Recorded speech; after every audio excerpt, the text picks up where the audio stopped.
In a small Igsby village surrounded by trees, rivers and farms, there lived a little girl named Ada. Orphaned as a baby, Ada was raised by her aunt, Mama Nikeki, who was too busy with her own children to give Ada much attention. Ada had few possessions. A small doll made from corn husks was her only toy, but she found joy in feeding the goats and chickens each morning. She loved animals, and she often talked to the birds outside her window, imagining that they understood her. Despite the difficulties in her life, Ada remained kind-hearted, and her love for everyone around her shone brightly. Her simple, quiet life was filled with peace, even though she lacked the luxuries that other children had. One night, Ada had a strange dream. She found herself standing by a crystal-clear river, watching fish swim, when a glowing woman dressed in white with a crown made of stars appeared. The woman introduced herself as Alabama, the earth goddess. She told Ada that the gods had chosen her to receive a special gift, the power of healing. Ada, confused, asked how she could use such a gift when she was just a little girl. Alabama smiled and explained that it wasn't about size or strength, but about the goodness in Ada's heart. With her touch, Ada could heal the sick, help plants grow, and bring peace to her village. The next morning, Ada woke up, wondering if the dream had been real and whether she truly possessed this amazing power. A few days later, Ada's cousin Hugo fell ill with a high fever. The herbalists tried to cure him, but nothing worked. Ada sat by Hugo's side, feeling helpless as she watched him suffer. Without thinking, she gently touched his forehead, and immediately she felt warmth flowing from her fingers into him. Within minutes, Hugo's fever broke, and he opened his eyes, smiling up at Ada. Mama Nikeki, who had witnessed the moment, gasped in shock and asked how Ada had healed him. Ada, equally surprised, could only stare at her hands, unsure of how it had happened. From that day on, Ada began to believe that Alabama's dream might be real. Her healing powers had saved Hugo, and soon she would be called upon to help others in the village. News of Ada's healing power spread quickly throughout the village. People suffering from headaches, fevers and farming injuries came to see her, hoping for relief. Each time, Ada touched them with her glowing hands, and they were instantly healed.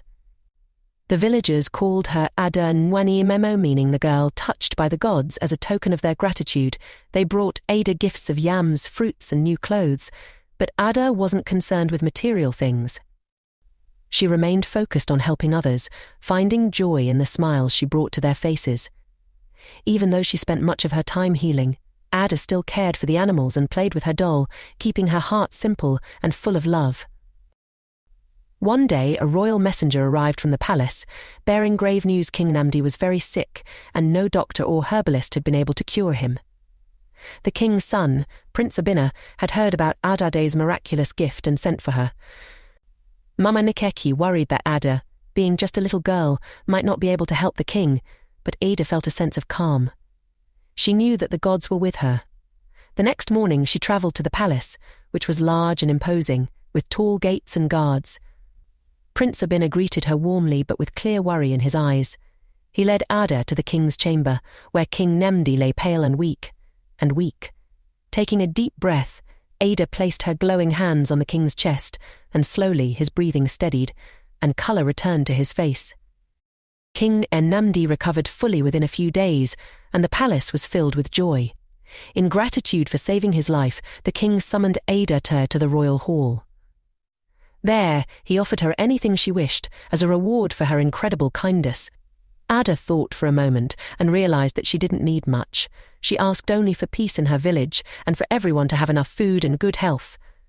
The king was moved by Ada's selflessness and decided to offer her more than just a simple reward. He announced that Ada would one day become queen of the land, a title she had never expected to receive. Though she was surprised by the offer, Ada remained humble and focused on helping her people.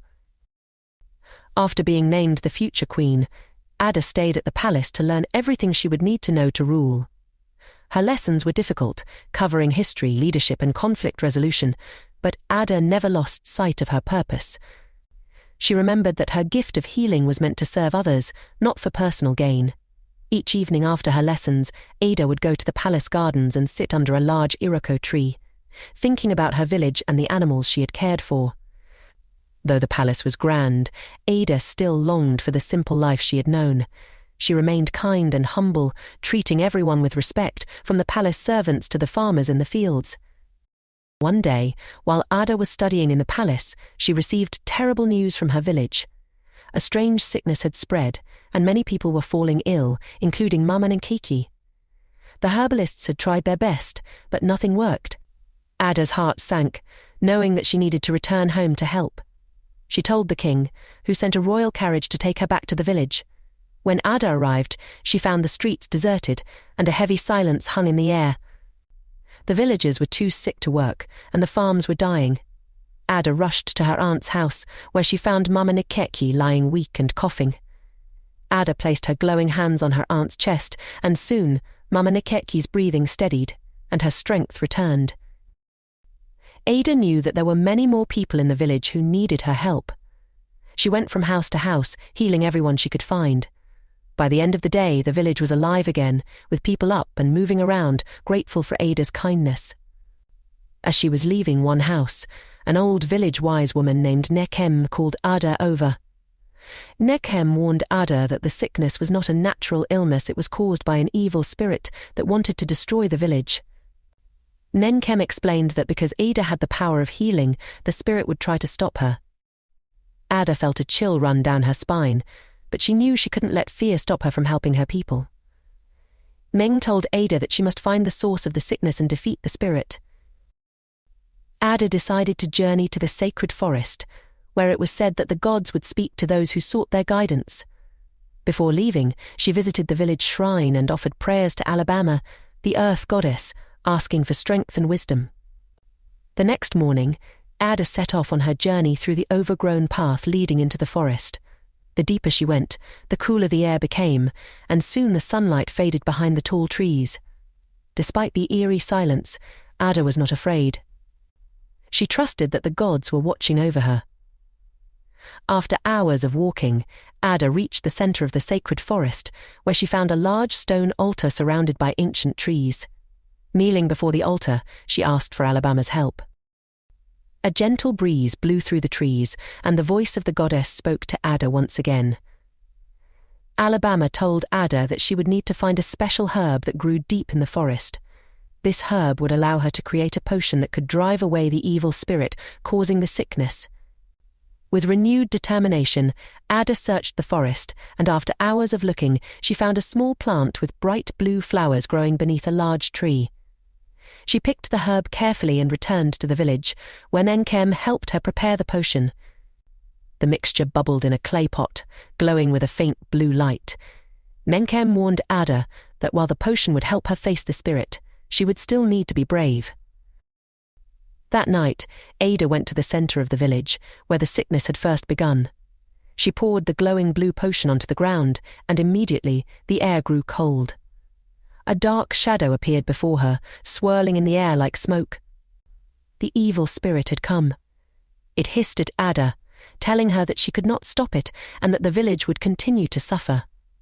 Though Ada was frightened, she stood tall and called upon the power of the gods. Her hands began to glow with golden light, just as they had when she healed people. The spirit tried to wrap its dark mist around her, but the light from her hands grew brighter and stronger, pushing it back.